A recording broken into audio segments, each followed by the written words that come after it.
Le rapport entre La littérature, la philosophie et, et Kafka.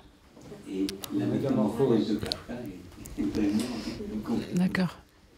Alors, moi, j'ai pas tellement envie ici de rebondir sur la métamorphose, hein, mais plutôt sur la question du terrier.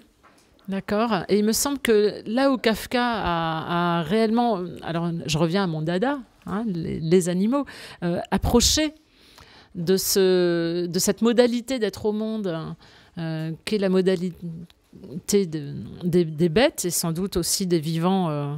Quand ils se sentent traqués à tort ou à raison, parce qu'on ne saura jamais qui est véritablement le narrateur dans le terrier. Là où peut-être la littérature et la philosophie se rejoignent dans ce texte-là, c'est la question du labyrinthe, des ouvertures qu'on tente d'ouvrir sous la pression d'une angoisse, d'une peur, d'une menace réelle ou supposée.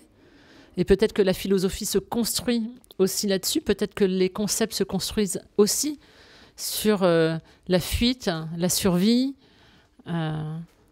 l'envie de rester indemne. Hein, donc je te renvoie un peu... Non, moi ce que je dirais, c'est moins sur Kafka, mais je crois que j'ai ça, moi. Ah non, pardon. D'accord. Non, mais on a changé de régime d'amplification.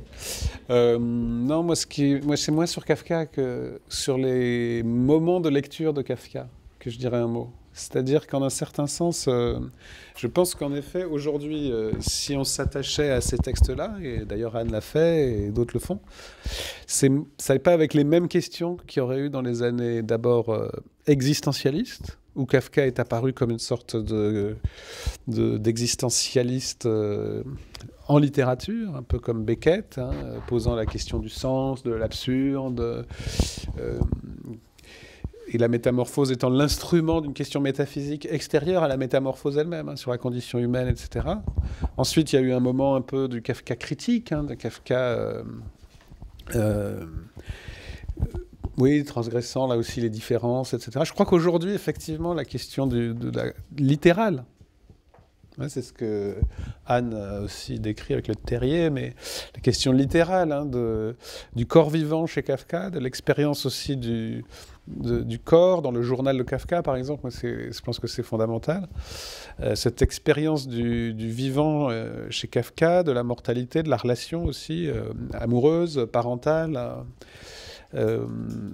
avec l'animalité, c'est comme ça sans doute qu'aujourd'hui, donc on lirait Kafka à travers les questions du vivant. Alors peut-être ce serait une manière de prouver ce que j'avance en le faisant, hein, en disant voilà, lisons Kafka à travers le vivant, donc on est dans le moment du vivant. Mais je pense que c'est un peu l'inverse.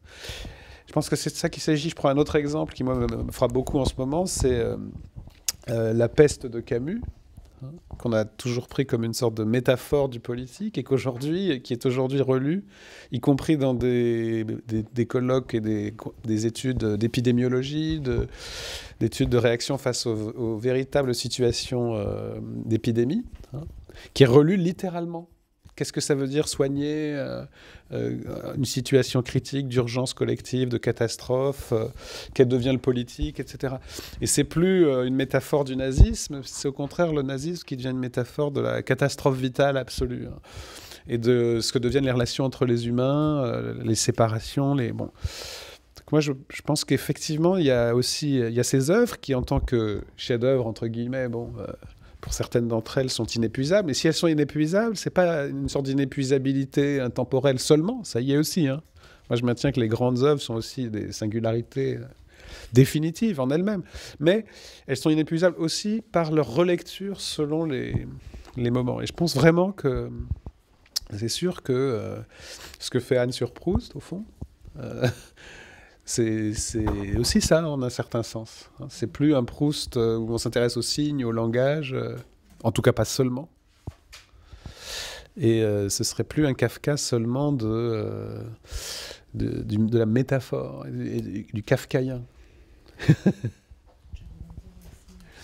Peut-être on peut ouvrir pour d'autres questions. Oui, je voulais rebondir peut-être juste sur deux choses. Déjà, effectivement, chez Proust, par exemple, la question du darwinisme, qui serait l'homme plus dénué que l'homme des cavernes et qui a le sentiment de son existence comme il frémit au fond d'un animal ou au sein d'un animal. Hein, c'est dans les premières pages de la recherche. Donc on est quand même dans une désubjectivisation de type deleuzien extrêmement forte. Et puis je crois qu'effectivement, la question du vivant nous mène, comme tu l'as formulé, à désallégoriser nos lectures de certaines œuvres. Et pour moi, celle que je désallégorise au premier chef, c'est même pas celle de Kafka, même si évidemment je le fais aussi, c'est Moby Dick de Melville, hein, qui pour moi... Ce n'est plus une métaphore de l'absolu. Hein. Voilà, ni de l'absolu, ni de l'inconscient, ni de la pulsion, ni du désir, ni de tout ce que vous voulez, mais qui est tout simplement un cachalot, un animal blanc qui s'efface, dont on n'arrive pas à saisir la trace, et dont la seule trace qu'on ait finalement, ce sont des récits d'humains qui disent « elle est passée par ici, elle est passée par là ». Pensez à Ginsburg en 1980 dans Racine d'un paradigme de l'indice, qui disait ce qui fonde finalement la possibilité de la création narrative à partir du néolithique, au moment où l'homme devient chasseur, c'est quand l'homme se dit, quelqu'un est passé par là. Quelqu'un ou une bête est passée par là. Et j'adore cette idée du passage. Mais là, il faudrait ajouter un mot, c'est qu'il ne s'agit pas de revenir à un littéral qui serait une sorte de sens objectif. Il y a un très beau texte important de Deleuze où il dit qu'il faut dépasser l'opposition du littéral et du figuré. Et il a un concept du littéral qui est au-delà de l'opposition littérale et figurée ou sens propre et métaphorique. Et je pense que c'est très important.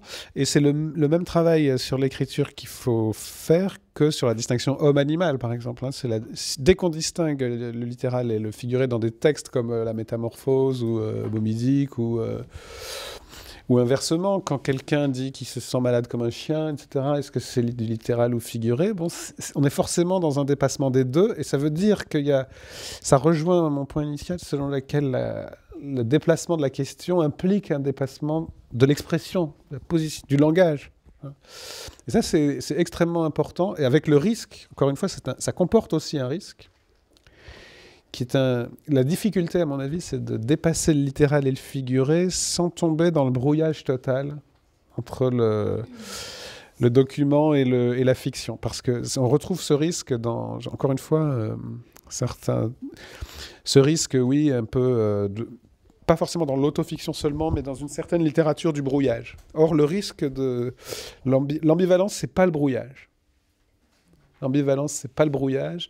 C'est très difficile, mais c'est quand même ça. Il faut garder la différence dans l'ambivalence et pas tomber dans le brouillage. Et ça, c'est le plus difficile. Mais seules les plus grandes œuvres le font. Et par exemple, le Moby Dick, c'est très clair. Il y a quand même un pêcheur qui cherche une baleine. Et cette baleine, pourtant, c'est pas seulement une baleine. Et cette pêcheur n'est pas seulement un pêcheur. Donc, il y a quand même la netteté de la relation. Cette baleine finit par chasser le chasseur. Bon, j'aurais à rajouter, mais je crois qu'il y a d'autres questions.